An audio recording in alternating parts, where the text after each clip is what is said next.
usually record, and then I'll do the official welcome. Hello for people who have just joined us. I am Sally Duplantier, and I'm the host of Wellness Wednesdays.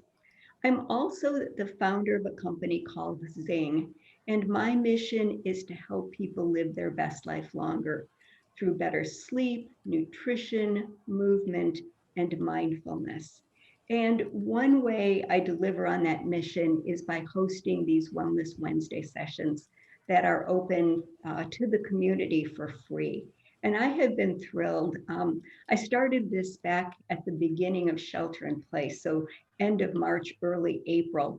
I think we had 3 people on the initial call, and today we have, as I mentioned, 180 registered participants.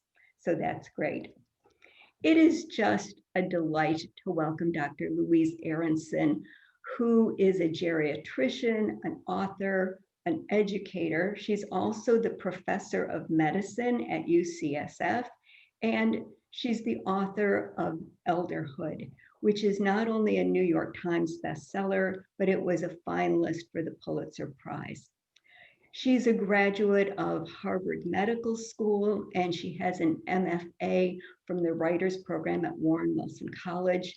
She has so many awards for teaching, educational research, and writing. I couldn't list them all. So, Dr. Aronson, it's a delight to welcome you. We are going to do this today kind of interview format, and we're gonna chat. We're gonna have a good chat for about 35 minutes, and then I'm gonna open this up for Q&A. So as we go, for those of you in the audience, if you have a question, just type it into the Q&A.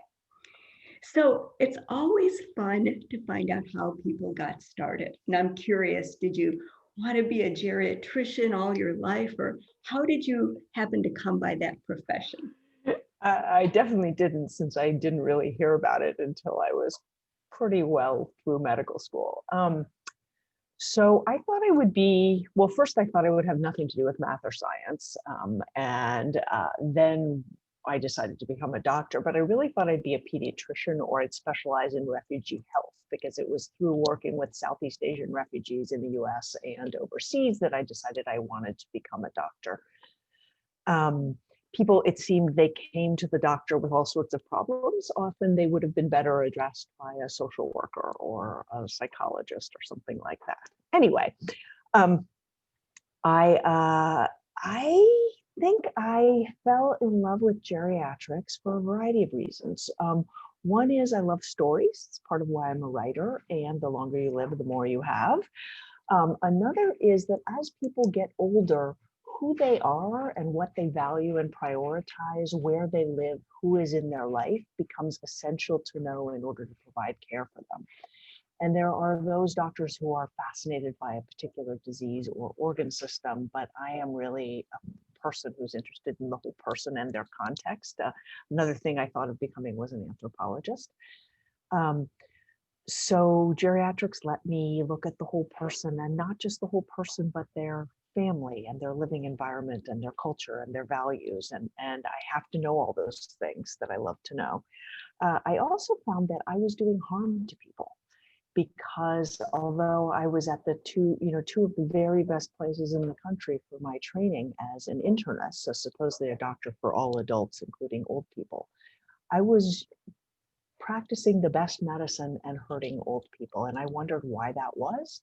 And I also found it unacceptable. So I decided I had to learn more.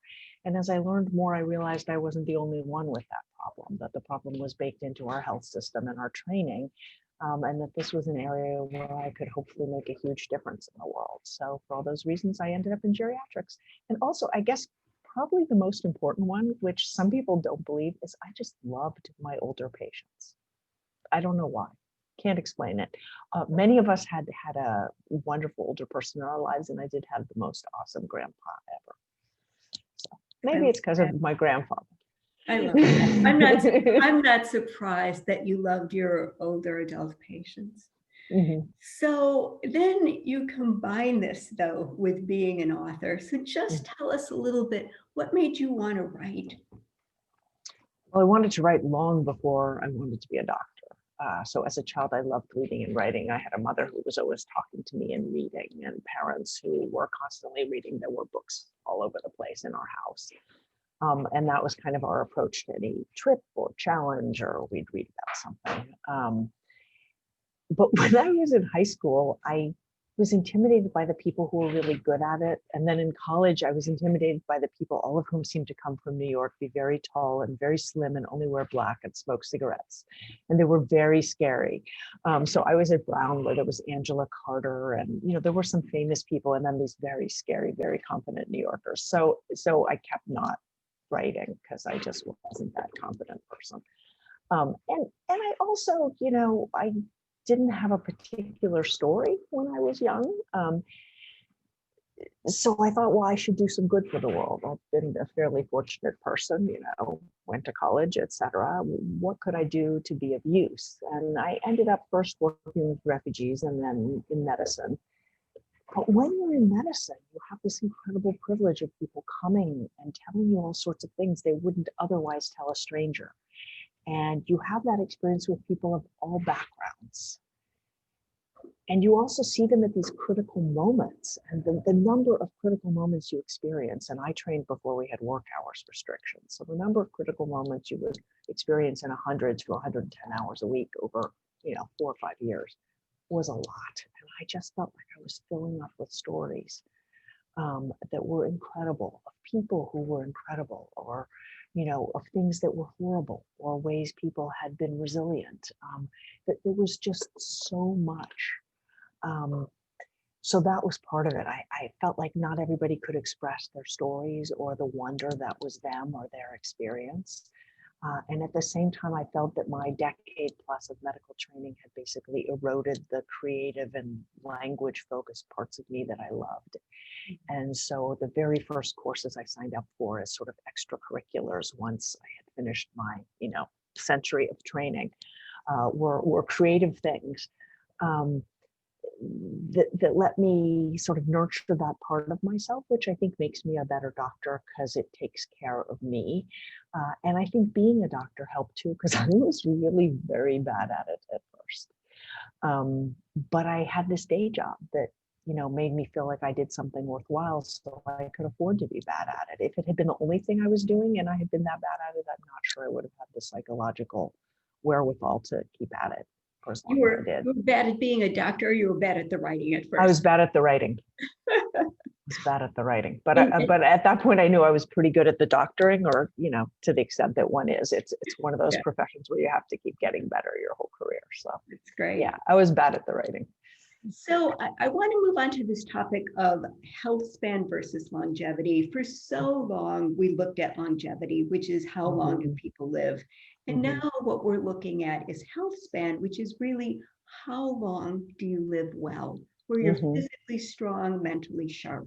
And that's my personal passion. So I'm wondering, what advice can you give to the people who are on this call to help them increase health span? So in an ideal world, we probably wouldn't expand the lifespan, which is the length that people live, because the planet's having a little trouble with all of us that are here to begin with. But if you expanded the health span, people would not only be happier, but they could contribute, and that feels good to the person and to everyone else. So what can you do? Well, there's some things that are beyond our control, because it turns out we start aging in utero, and epigenetics also shows how experiences, particularly traumatic experiences, can shape the genetics that are then passed to the next generation. So from one perspective, like it's late if you're starting. But I like to counter that with a different perspective, the perspective of the geriatrician, which is we have abundant studies that at any age, any exercise can make a difference in your quality of life and your fitness, and your health span. And even I would make health span maybe a bit bigger and say wellness span. I sometimes like to talk about one of the journalists who covers old age that I like a lot is called Judy Graham. She writes mostly for Kaiser Health News now, though sometimes for the New York Times or Washington Post as well. And she published an article, I think 2 summers ago now, talking about how most older people rate their health as good or excellent. And she immediately posted on Twitter that she'd gotten a lot of pushback about that because people were like, denial, denial, denial. And I think one of the things people don't realize is that just because things are different when you're in elderhood compared to adulthood or childhood doesn't mean they're not good. We don't judge a 48-year-old and an 8-year-old by the same thing. We shouldn't be judging an 88-year-old by those same metrics. So the real basics make a huge difference. Physical activity or exercise, whichever you can do in as much as you can do. And particularly once you're already in middle to older age, you actually need to be doing a few different kinds. So you want to be doing something aerobic for your blood vessels and your heart and your brain and for blood pressure and diabetes and also, it helps with so many different things. It's actually, we have no medical treatment that comes close to doing as much for health and as much for as many diseases as exercise, right? Because also Parkinson's, anxiety, depression, insomnia, your digestion, everything. So you want to be doing something aerobic. You want to be building muscle. So one of the studies that helped made me a geriatrician actually came out in the mid-1990s when I was an internist still. And it was done in a population of 80 and 90-year-olds at a care home in Boston. The oldest person in the study was 99. And what they showed is that you could gain muscle mass, and that when you gained muscle mass, no matter how old you were, your functional status went up. Now, functional status is one of those things that geriatricians talk about, but not everybody else does. And that's your ability to do the things you want to do. So maybe walk without a device, or walk with a less intense device than a walker, or maybe it's run a marathon, even though you never have before, right? It depends on your functional status. There's a huge range, and anybody at any level can make a difference. Eating a healthier, cleaner diet with less pro-inflammatory things like sugars, like too much alcohol, all those things make a difference at every single age because they affect things like the quality of your sleep, the amount of fluid you retain, and all those things already get harder as you get older. Our blood vessels get weaker, our sleep architecture is changed. So that brings me to the next thing, which is getting a really good night's sleep, or figuring out what kind of sleeper you are. There are those people who do better with less sleep at night and one afternoon nap. But some people take naps because they're sleeping so badly at night or not getting enough sleep. So really the fundamentals. There is an area called geroscience where people are trying to come up with single molecules we can take in place of doing exercise and food. That I would say is a classic healthcare system approach to a problem for which we already have an inexpensive, widely available, non-discriminatory, not completely non-discriminatory because nothing is. But we already have things available, and we could, for the same price that we spend on discovering these molecules that will keep us from doing all the things that keep people healthy, they can spend billions on this research to come up with the molecule instead of making, for example, gym membership part of healthcare coverage, or making healthcare coverage accessible to everyone so that we weren't paying for people's end-stage renal disease. We were paying for their hypertensive medicines so they didn't get it in the first place, and their exercise so they didn't need the hypertensive medicine. So there are lots of places. And I'll just say one other thing for health span is social engagement, and what is sometimes called occupational engagement, but it's really about having purpose and passion about something, and that could be anything. It doesn't have to be a job.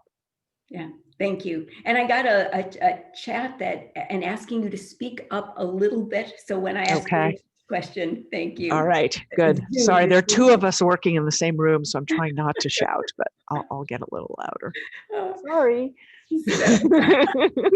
Real life here. All right, so something else that you mentioned in the book, you talked about the U-shaped curve of happiness.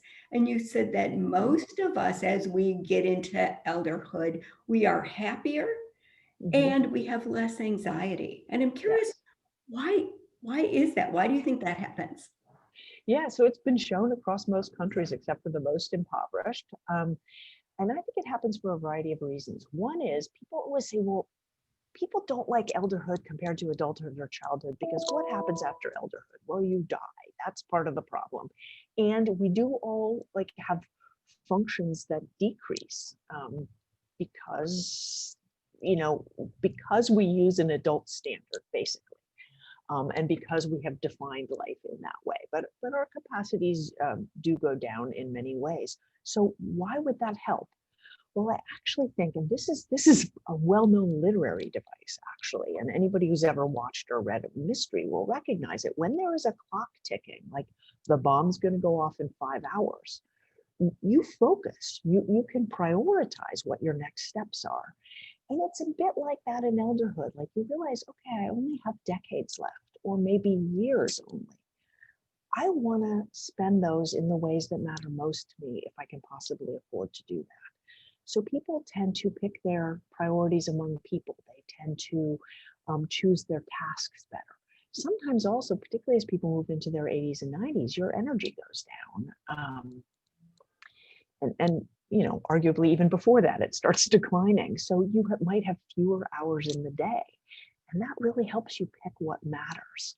I also think some of the stressors that are inherent in adulthood of, you know, ambition for career, it's going to define who I am. People tend to be more comfortable with just who they are straight up. There are the pressures of making enough money, maybe, and raising kids, and maybe having older parents. And then some of those things, you know, naturally work themselves out.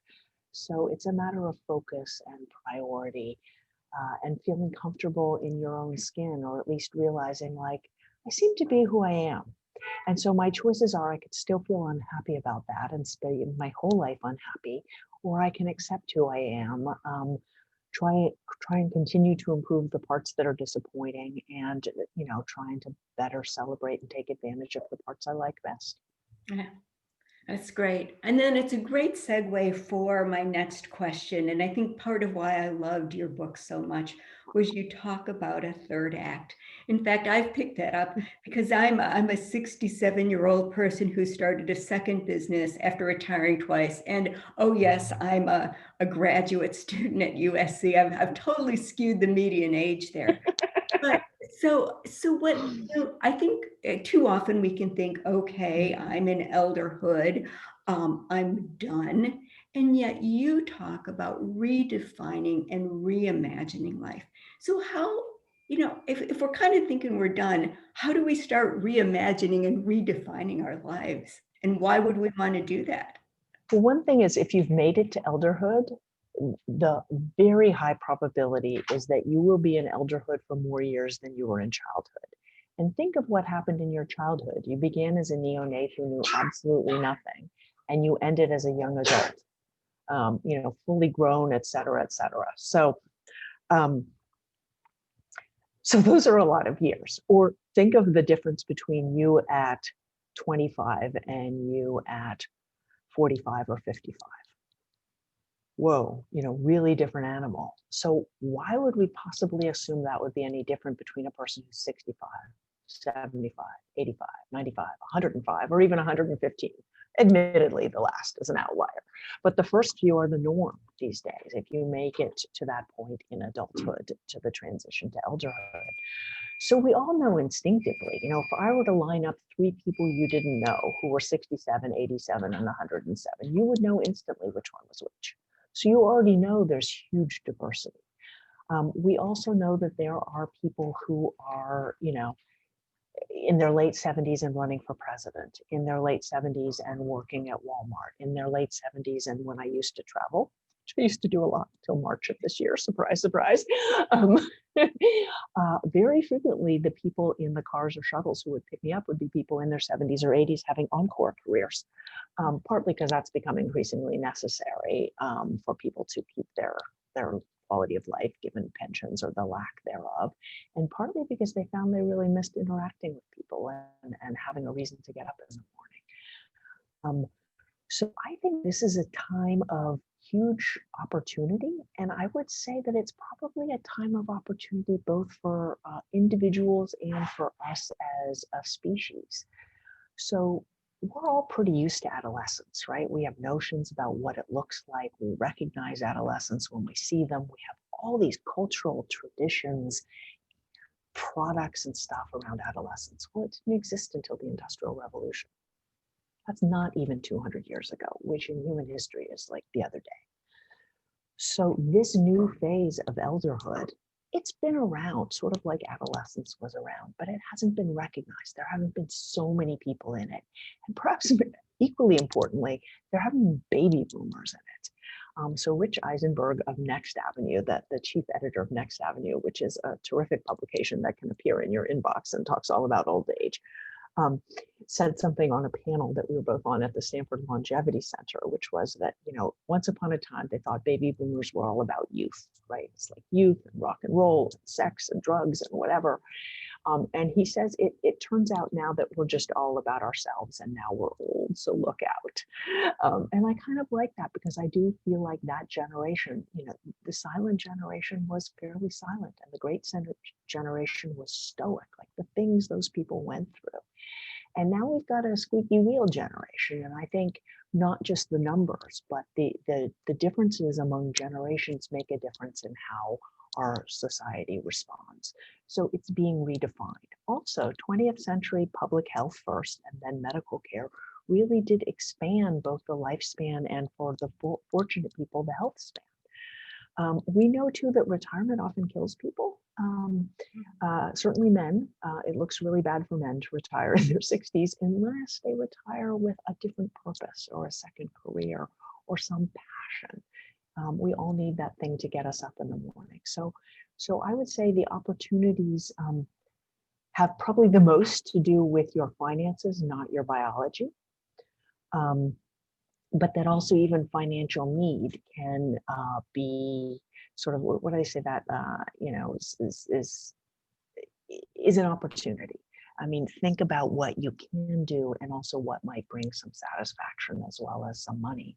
And for those who are lucky, really think of the ways you can contribute, and own your oldness.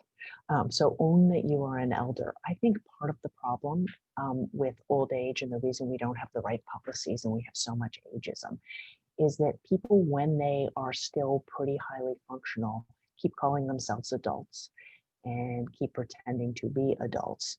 And that means the people who are making decisions are seeing like, well, we've already taken care of kids and adults, and most people I see are adults. So you kind of discard elders.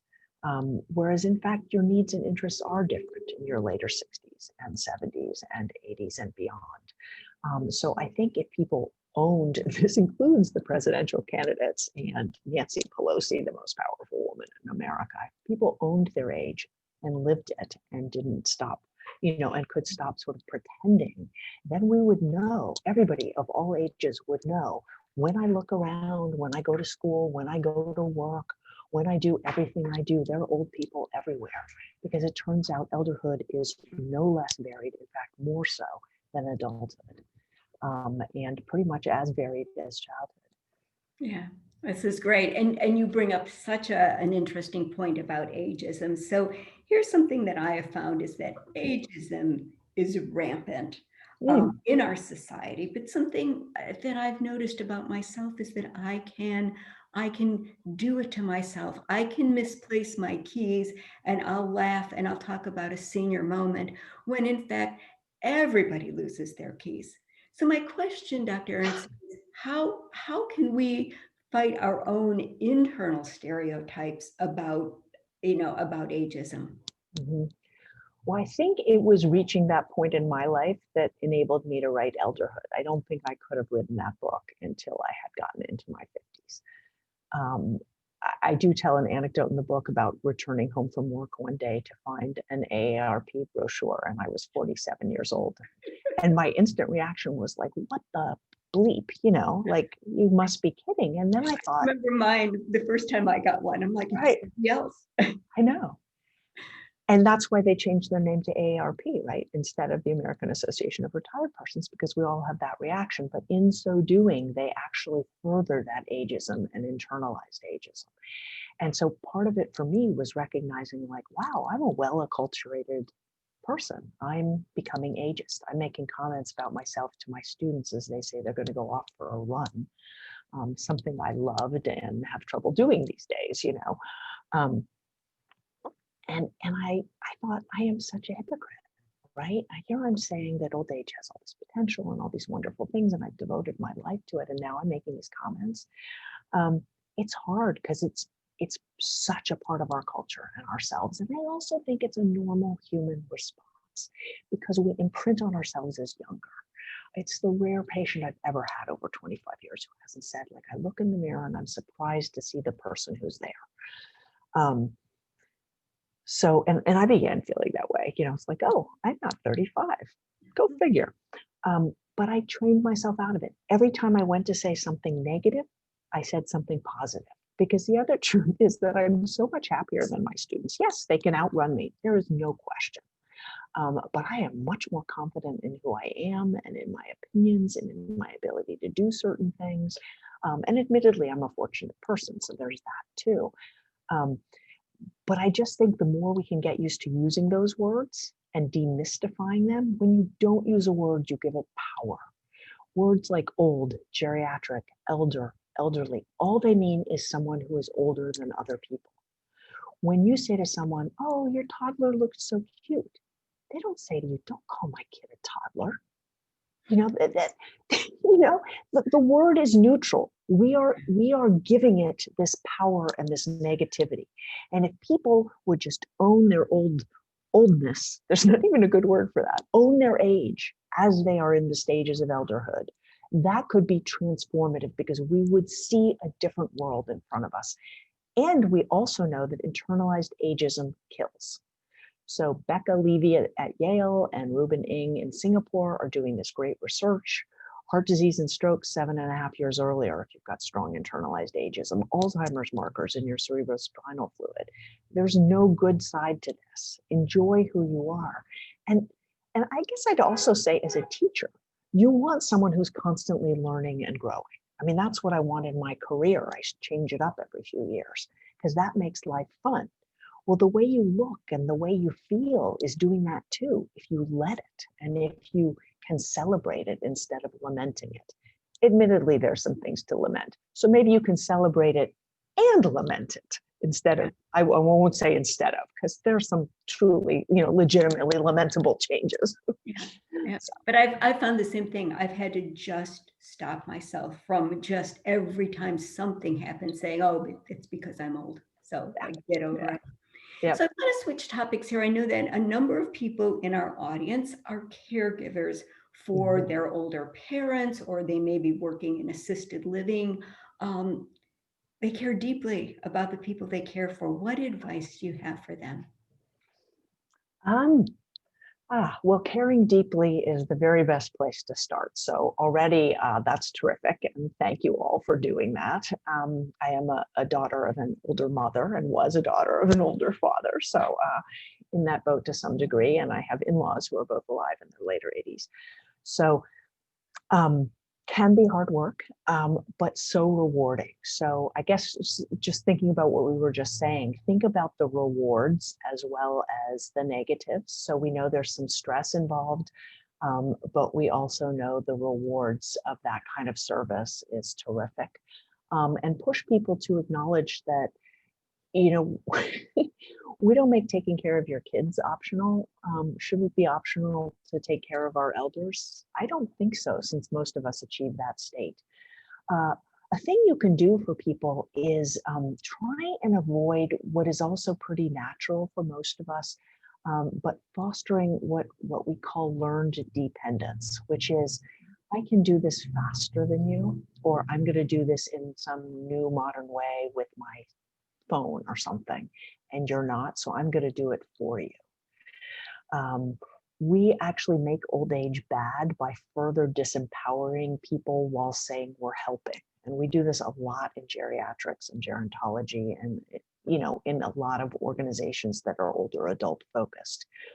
We tend to act as if either you are a person who can help or a person who needs help. Whereas the truth is, throughout life, we are both such people. And admittedly, in the very earliest phases and the various latest phases, and depending on who we are in between, with illness or a disability or something else, the scale may shift to needing relatively more help. And some people need everything done for them, but they are by far the exception. So is there a way you could teach the person to do this on their own phone if they have one? Does it need to be done so quickly? Could the person actually teach you something? Could they be helping in some way? Are you making your life harder and stripping them of purpose and agency? People are much happier and less cranky if they feel like they're doing something useful. So I would think a lot about empowerment and giving people agency and choice, even as you are providing some very important help. It's great advice and so true. Um, there's some notable differences. Let's switch topics and talk a little bit about medicine. There's notable differences in terms of how we study and talk about childhood versus elderhood. Childhood is all about early childhood development. It's about growth. It's about what's next. And then when we start, even in the practice of gerontology, typically it's about decline and frailty and what goes wrong. And it's such a Right. declinist view. And I'm wondering, how do we need to rethink about the profession of geriatrics and gerontology and medicine in general? Um, well, lots of people have sort of thought about that question. What are the different ways we can reconceive that? You have to do it in such a way that you don't fail to acknowledge the very real stresses and changes in people's bodies and health challenges. So we have to find, I think part of our problem is that we're not good at holding complexity, at recognizing that really good things can happen simultaneously with really bad things, and it's not an either or. So figuring out ways to welcome complexity would really help how we deal with old age.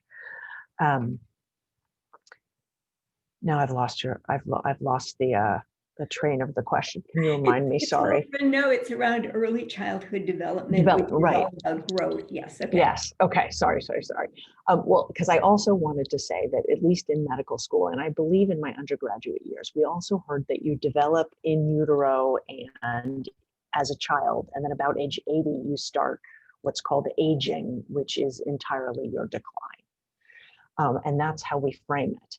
And I actually prefer to see it in the way of a narrative arc. So if I can pull in my writer hat here, a narrative arc, and I use the 3-act play or the Aristotelian beginning, middle, and end in the book. And stories have an arc, which goes from the beginning to the end. And you're moving forward the whole time. It's a progression. There are parts that are, better and worse for different people. But I think we need to tell fuller stories about this, and we need to acknowledge that there is ongoing development, and not also just reduce people to their bodies. The notion that it's all decline is a very biology-centric view of things. If you include psychology and spirituality and social animalness, there's the better word for that isn't coming to me, sorry.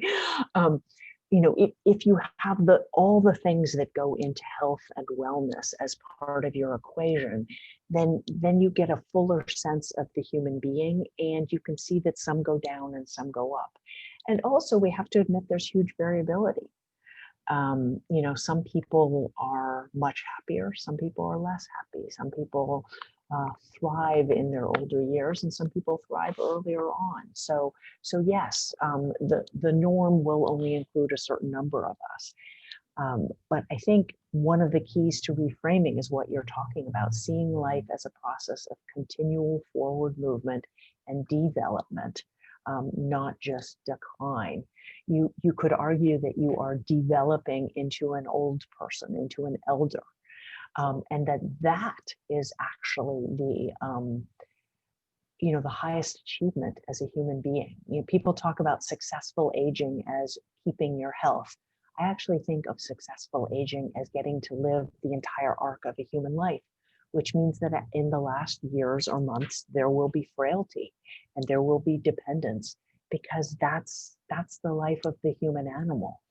I don't see that changing in any big way. So we would be far better off to embrace that as normal and natural and expected and plan for it. Because when we don't, we actually do grievous harm to elderhood. What you end up is with people who are the younger and healthier elders saying, oh, elderhood is all about vitality. That's a popular word.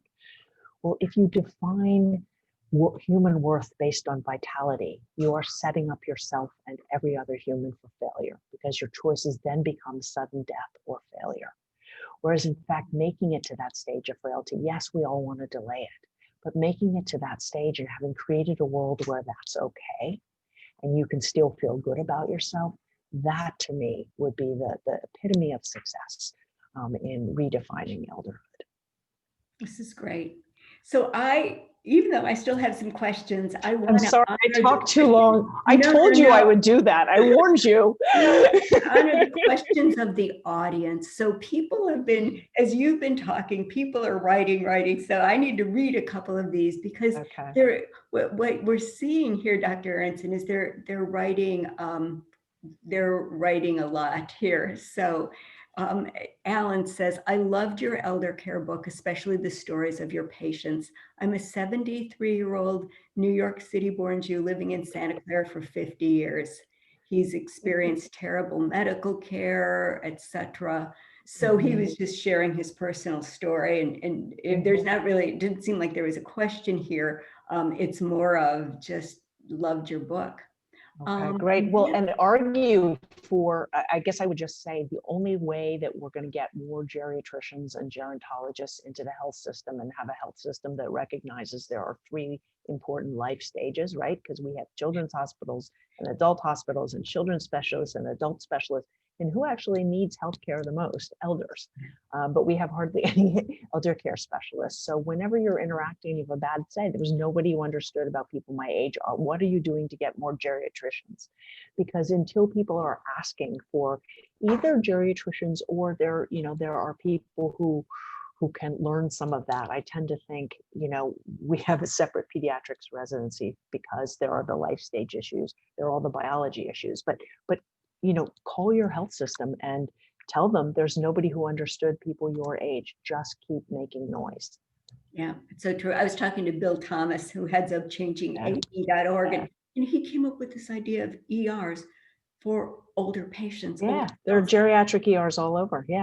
Yeah. So Nancy asked, she said, please talk about the majority of, how the majority of GPs internists can be educated about elderhood, because they spend a fraction of their time studying it now. Right. Yeah. So if you actually had medical school and residency training proportional to health system usage, which one could argue would be an equity metric for good medical care and health system rightness, what we don't beginning to. So one thing is you could stop with the waivers. So at UCSF, residents have a waiver and have had for like 15 years a waiver, so they don't have to do geriatrics. So why do you get a waiver against that population? How do we include more in medical school? People get months of pediatrics. They get hours to a couple of weeks of geriatrics. I really think it needs to be from the ground up. And the response that you often get is, oh, everybody has their pet person or whatever else, what it is. So I think we need to show the different outcomes. We need to get on the sort of equity agenda, basically. So UCSF has this poster of, we welcome all races, all religions, all that has nothing about all ages. So it's literally so ingrained that people who are trying to do the right thing do the wrong thing. We could have more retraining classes. I was actually just speaking to I think a 52-year-old applicant for our geriatrics fellowship. So people can go back and learn more. There's an argument in geriatrics for us doing more training of generalists. I think that will have to happen too. But just as you can't make me a pediatrician by adding a few months of training, I'm not sure that we don't need both that and a whole lot more geriatricians, which goes back to, again, people making a lot of noise about my GP or internist seems to need more training and your health system seems to need more people with expertise in elderhood. Yeah. I totally agree. One person, Michelle, commented that the pandemic news is now drilling the concept that being old is 60 because we're, at greater risk. And Mhm. so just a question here is, for those of us who are faced with more social isolation, any advice on in terms of our health, our social well-being, how to kind of fight that concept that, wait, we're not old yet. Right. So one thing I would say, and I've been using this in talks, is that the pandemic does actually confirm what history has always suspected. So you can go back many thousands of years. You can go to ancient Persia or China or India or Rome or Greece. And then you can move forward to the present day, and you will find that old age has almost without exception, there are a few that say 75, been listed as beginning between the ages of 60 and 70. So when you see those curves of death rates from COVID, sort of going up slightly in the 50s and then tripling into the 60s and doubling into the 70s and doubling again into the 80s and beyond, that is sort of showing you that elderhood exists, and that also there are differences among the subphases and subdecades of elderhood. So in some ways that works very much in the favor of the argument I've been making. But at the same time, it offers us this opportunity for what can you do differently. So I think being digitally engaged is huge. If you are an older person who has digital capacity and could help onboard other people, so digital literacy tends to go down in rural populations, in much older people, and in some studies across race and, clearly poverty. So can you help with that? Work on your social connections. Being outside is much safer. So for those of us in California, we're lucky. We can tend to be outside almost always. So meet people, go for walks. You can absolutely get outside and exercise. Inside is a real problem. Make sure you've got the best mask you can afford and get your hands on. If you can get an N95, great. People are saying we should only give them to healthcare providers, but if we didn't have such an ageist society, I wonder if we wouldn't say the next in line were people over age 60, because that's actually who dies. That protects both you and someone else. Also, surgical masks, recognizing that the ones you can buy online, some of them are real, some aren't. But the cloth ones protect other people from you, but not you from other people. So wear a stronger mask to protect yourself. Be outside as much as you can.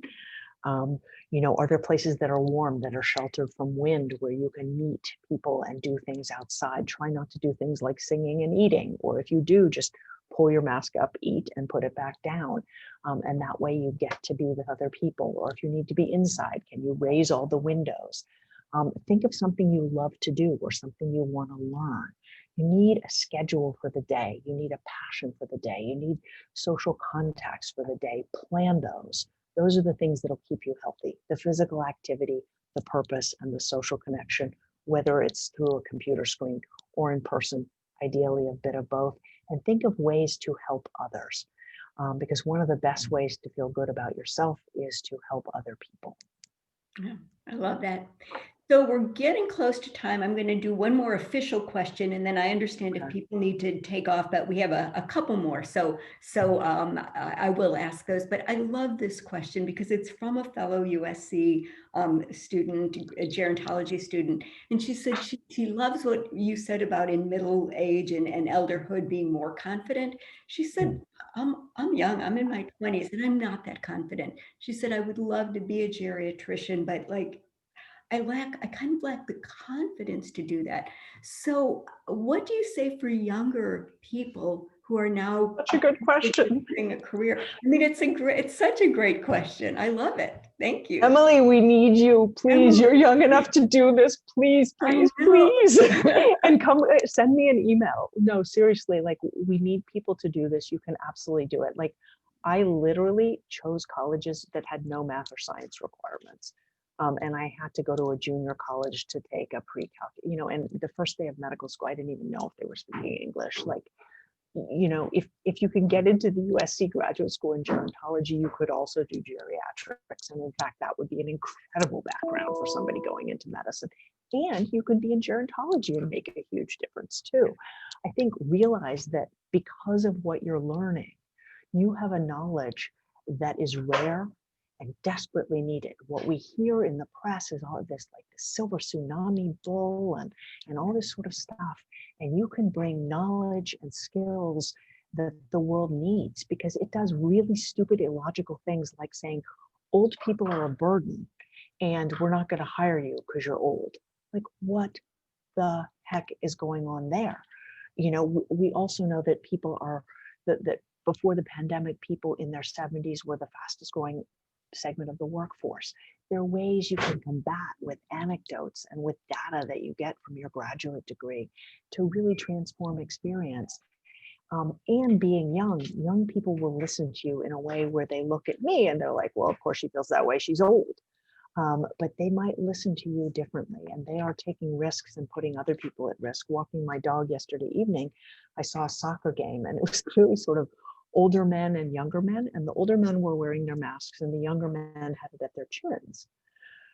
So given the mask they were wearing, I was kind of like, so the older people who are less likely to be infected by the virus in San Francisco are protecting the younger people, but the younger people who should be able to run and breathe better wearing a mask than the older people are not protecting the older people back. So Emily, like, go forth, stand up, you can do it. Definitely. The fact that you're here is already like, be confident. I agree. All right, so I'm going to ask two more questions. We'll take about 5 minutes for anyone who wants to stay on. And thank you again for giving us so much of your time. One was kind of a medical question, and I'm not going to get into detail about the medicine part of it, but because it's pretty specific, but it has to do with more of kind of holistic medicine, a holistic approach. Versus more of a kind of a traditional biology approach, especially when treating something like osteoporosis. Do you have a point of view on that? I do, actually. It's been part of my really thinking about elderhood. So I now have an integrative aging practice in our Osher Center for Integrative Medicine, really thinking about how do we keep people healthy and how do we do it in the most straightforward.